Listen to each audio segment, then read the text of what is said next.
بسم اللہ الرحمن الرحیم۔ السلام علیکم، میں ہوں گلفام چودھری۔ پاکستان کی عدالتوں میں انصاف ملنا تو دور کی بات، شاید اس وقت عدالتیں بھی ٹال مٹول سے کام لے رہی ہیں۔ کن کے احکامات مانے جا رہے ہیں، کن کے احکامات پر عمل درآمد ہو رہا ہے، یہ عام آدمی بھی سمجھنے سے قاصر ہے۔ یعنی چیئرمین تحریک انصاف عمران خان صاحب کے لیے جب درخواست دائر کی گئی تھی آج سے 1 مہینہ پہلے کہ ان کا ٹرائل جو ہے وہ اوپن ٹرائل ہو، ان کا ٹرائل جوڈیشل کمپلیکس اسلام آباد میں کروایا جائے تاکہ پوری قوم کے سامنے ہو کہ کیس کیا ہے اور کارروائی کیا ہے، اور اس میں جو وکلاء ہیں ان کو بھی آنے کی اجازت دی جائے۔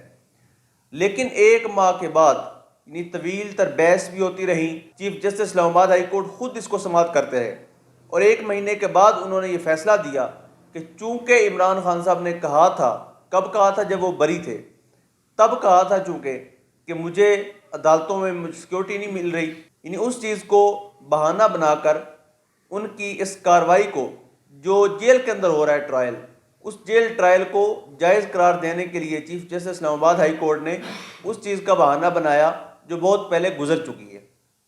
خیر، 1 مہینے کے بعد ہو گیا، جیل میں ٹرائل ہوا، اور وہاں پر انتہائی افسوسناک بات یہ ہے کہ سابق وزیر اعظم کو ایک پنجرے میں لایا جاتا ہے۔ یعنی آپ نے جوڈیشل کمپلیکس میں سماعت نہیں کروائی کہ سیکیورٹی رسک ہے، جب جیل کے اندر ٹرائل ہو رہا ہے تو وہاں پر پنجرے کے اندر لانے کا کوئی جواز نہیں بنتا۔ یہ صرف اور صرف سابق وزیر اعظم کی تذلیل کیے جانے کا ایک بہانہ ہے، ان کو نیچا دکھانے کے لیے یہ سب کچھ کیا جا رہا ہے۔ کس کی ایما پر کیا جا رہا ہے یہ وقت آنے میں پتہ چلے گا۔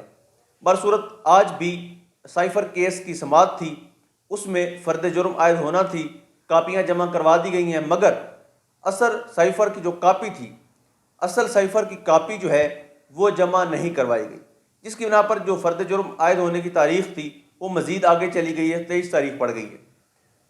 اب جو ان کے وکلاء ہیں وہ اس چیز پر شدید نالاں نظر آتے ہیں کہ فرسٹ آف آل تو ہم چاہ رہے ہیں کہ اوپن ٹرائل ہو، پوری قوم کے سامنے ہو، پتہ چلے کہ سائفر تھا کیا، کیونکہ پہلے سائفر تھا نہیں۔ عمران خان صاحب پہ الزام تھا کہ انہوں نے جھوٹا بیانیہ بنایا، پھر کہا گیا کہ سائفر آیا تھا لیکن اس میں مداخلت نہیں تھی، اس میں دھمکی نہیں تھی، پھر کہا گیا کہ وہ سائفر عمران خان صاحب جاتے ہوئے ساتھ لے کے چلے گئے۔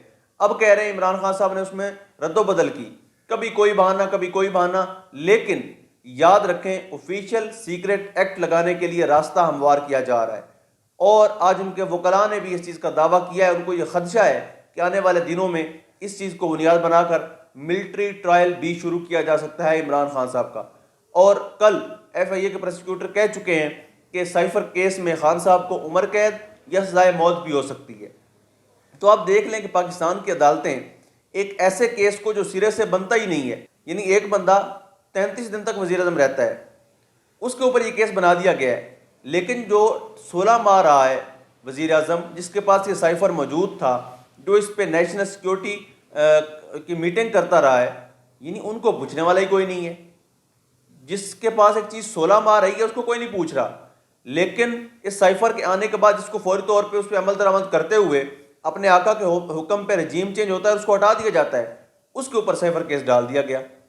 یعنی یہ اس وقت پاکستان کی عدالتوں میں انصاف نہ صرف ہو رہا ہے بلکہ ہوتا نظر بھی آ رہا ہے۔ اب دیکھتے ہیں کہ اگلی اس کی سماعت پر کیا فیصلہ آتا ہے۔ اس کے بعد خبر شامل کریں کہ مریم نواز صاحبہ، جنہوں نے کل GC یونیورسٹی کے بچوں کو خود ہی پہ لیکچر دینا تھا، لیکن بہانہ بنایا گیا کہ چونکہ بارش کا موسم ہے تو اس لیے وہ نہیں جا رہی، لیکن حقیقت اس کے برعکس ہے۔ ہمارے سوشل میڈیا کے بہت سے دوستوں نے GC یونیورسٹی کا رخ کیا اور یہ جاننے کی کوشش کی کہ وجہ کیا ہے۔ ان کو جو وجہ سمجھ میں آئی کہ وہاں کے بچے، وہاں کی بچیاں، وہاں کے اسٹوڈنٹس مریم نواز صاحبہ کو سننے کو تیار نہیں تھے۔ انتظامیہ تک بھی یہ بات پہنچ چکی تھی، اور انتظامیہ کے ذریعے مریم نواز صاحبہ تک بھی یہ بات پہنچ چکی تھی کہ بچے آپ کو سننے کے موڈ میں نہیں ہیں۔ نعرے بھی لگ سکتے ہیں، جو پورے پاکستان کی عوام کے زبان پر نعرہ ہے وہ نعرہ بھی لگ سکتا ہے، اس کے علاوہ کویسچن بھی اٹھ سکتے ہیں۔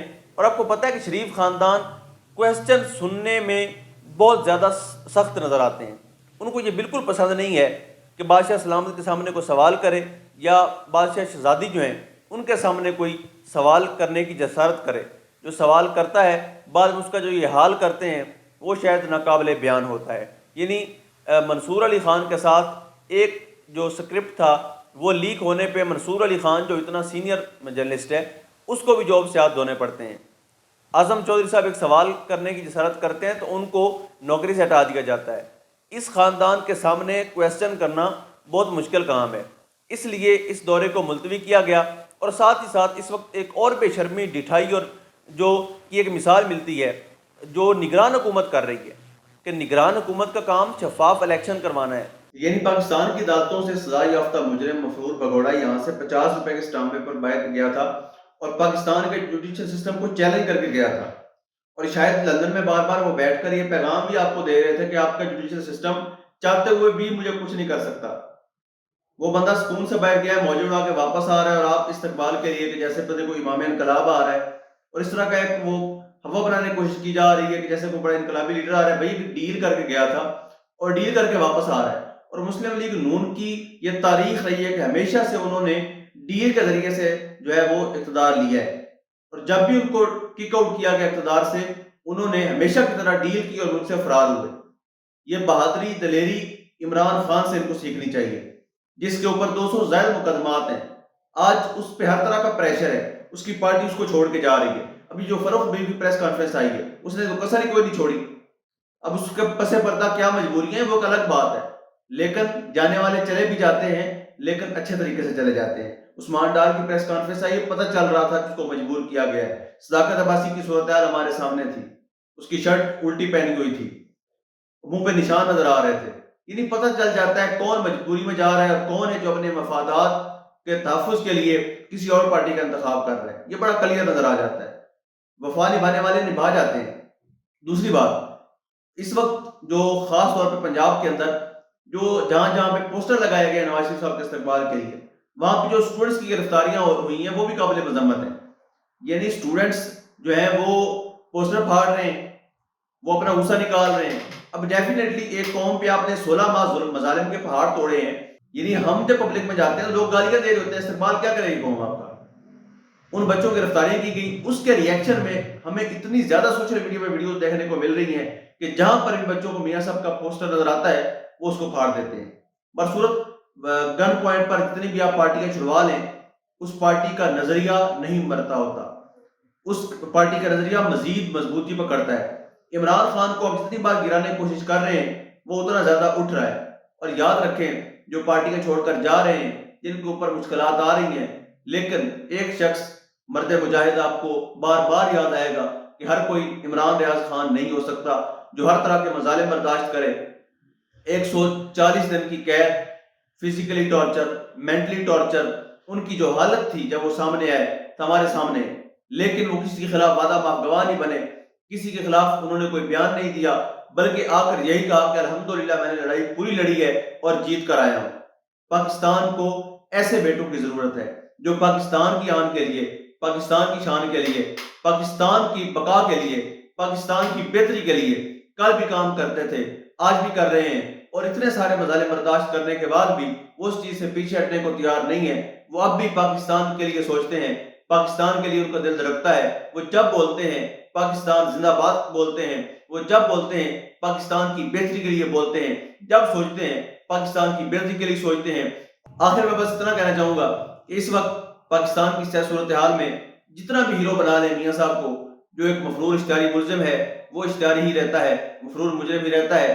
اب انہیں اگر تو وہ آ کر عدالتوں کا سامنا کرتے ہیں، بہادری سے، جمع مردی سے اپنے مقدمات کا سامنا کرتے ہیں، اور ایک عدالتی پروسیس سے نکل کر اپنے کیسز کا سامنا کرتے ہوئے دوبارہ سے اہل قرار دیے جاتے ہیں اور اقتدار میں آتے ہیں، تو شاید ان کو 10% عوام مان لے، لیکن جس طرح سے ان کو لایا جا رہا ہے کوئی بھی ان کے اقتدار پر بلیو نہیں کرے گا، کوئی ان پر ٹرسٹ نہیں کرے گا، اور دوبارہ سے پاکستان کو انہی بحرانوں کا سامنا کرنا پڑے گا۔ بصورت اللہ پاک وطن عزیز کا حامی و ناصر ہو۔